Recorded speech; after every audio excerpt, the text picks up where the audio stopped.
Crisis of 1991 forced India for financial help from IMF and World Bank. Crisis of 1990, जो अभी इतने सारे reason हमने पढ़े, it forced India for financial help from IMF and World Bank. Sir अभी तो आपने बोला कि no country or financial institution was ready to help. उन्होंने रखी conditions. To manage the economic crisis of 1991, मत करो. Indian government approached for loan from IBRD, International Bank for Reconstruction and Development, also known as World Bank, to facilitate lending for reconstruction and development. So long term support के लिए World Bank से और short term support के लिए IMF से, to solve the BOP problem. India availed $7 billion loan. उस time पे $7 billion बहुत होते थे from these agencies as loan.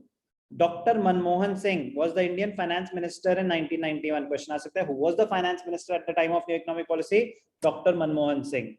बहुत ज्यादा दिमाग लगा के और एक्चुअली अच्छी खासी प्लानिंग करके बचाया था उस टाइम पे इंडिया को. He was greatly acknowledged for his capabilities to steer away the economic crisis looming large on the Indian economy. For availing the loan, these international agencies expected India to liberalize and open up the economy. कैसे? By removing, कह रहे हम दे तो देंगे but हमारी कुछ conditions है. क्या? Remove restrictions on the private sector. कह रहे प्राइवेट सेक्टर में जो आपने इतनी रिस्ट्रिक्शंस डाली हुई हैं कि नया बिजनेस करना है कर लो, लाइसेंस बनवाना पड़ेगा. एक्सपैंड करना है कर लो, लाइसेंस बनवाना पड़ेगा. डाइवर्सिफाई करना है कर लो, लाइसेंस बनवाना पड़ेगा. और बहुत सारी इंडस्ट्रीज हैं जो सिर्फ पब्लिक सेक्टर ही रहेंगे. तो कितनी सारी रिस्ट्रिक्शंस हैं. कह रहे आप काम तो करने नहीं दे रहे, किसी को खुल के काम नहीं करने दे रहे, तो लोग अपनी पोटेंशियल पे, मतलब उनके पास इंसेंटिव नहीं है, मोटिवेशन नहीं है काम को बढ़ाने की. डर लगता है कि इतने सारे लाइसेंसेस हैं, कल को कोई पंगा ना हो जाए, पता नहीं अप्रूवल मिलेगा कि नहीं मिलेगा, तो सब लिमिटेड काम ही करते थे. कह रहे लिमिटेड काम करेंगे, लिमिटेड इनकम होगी, नेशन की इनकम लिमिटेड होगी, लिमिटेड टैक्सेस आएंगे, कोई फॉरेन इन्वेस्टमेंट करना ही नहीं चाहेगा हमारी कंट्री में. कह रहे हटाओ ये सारी रिस्ट्रिक्शन प्राइवेट सेक्टर से हटाओ. Reducing the role of government in many areas. कह रहे काफी, तो कह रहे लिमिटेड चीजें रखो अपने पास जो आपको लगता है कि बहुत ही ज्यादा सेंसिटिव एरियाज है, बाकी सब आपका कोई लेना देना नहीं होगा. प्राइवेट सेक्टर 100% अपनी मर्जी से काम करेगा, आप इंटरफेयर नहीं करेंगे. एंड रिमूविंग ट्रेड रिस्ट्रिक्शंस, ये जो टैरिफ्स और कोटास लगा रखे हटाओ इनको. तो कंडीशन रखी उन्होंने. पर्पस ये था कि एक तो फॉरेन ट्रेड भी बढ़ेगा, दूसरा कंट्री अपनी पोटेंशियल पे ऑपरेट करेगी, तब जाके उनका रेवेन्यू बढ़ेगा, इनका रेवेन्यू बढ़ेगा, तभी तो ये हमारे लोन रीपे कर पाएंगे. तो ये रीजंस थे. इंडिया अग्रीड, ऑप्शन भी क्या था, India agreed to the conditions of World Bank and IMF and announced the new economic policy.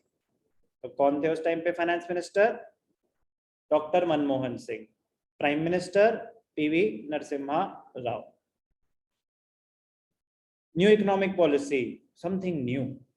Different economic reforms and measures. Policy of LPG introduced in 1991.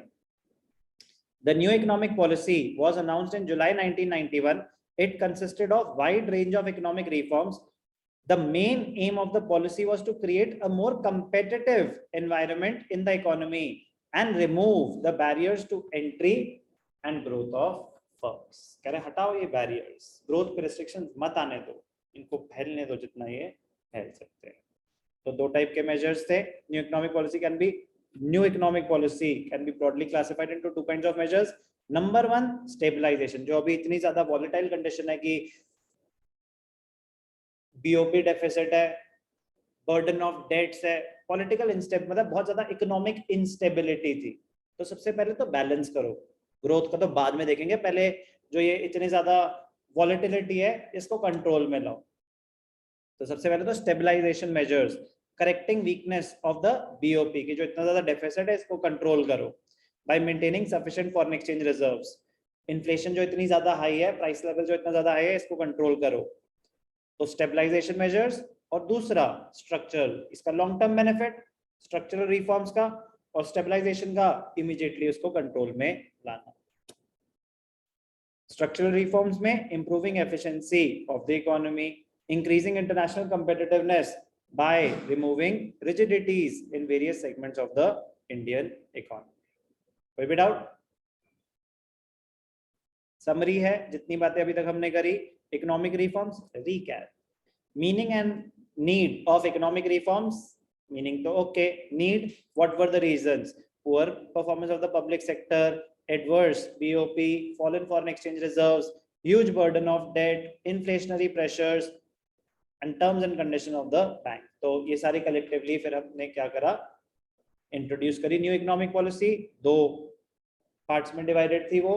एक stabilization measures थे और एक structural reforms थे. Stabilization major, जो BOP का deficit है उसको stabilise किया जाए, जो इतनी मासिव इन्फ्लेशन है उसको प्राइस लेवल्स को कंट्रोल में लाया जाए.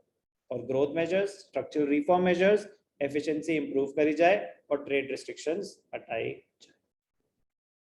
इंपॉर्टेंट है बहुत ज्यादा, बट क्वालिटी वर्ड्स के साथ, की वर्ड्स के साथ हमें लिखना आना चाहिए. है बड़ी जनरल सी बात, बट हमें मार्क्स तभी मिलते हैं जब हम लैंग्वेज एग्जैक्ट यूज करेंगे. तो चलो बेटा अब एक बार यहाँ पर आराम से पढ़ेंगे.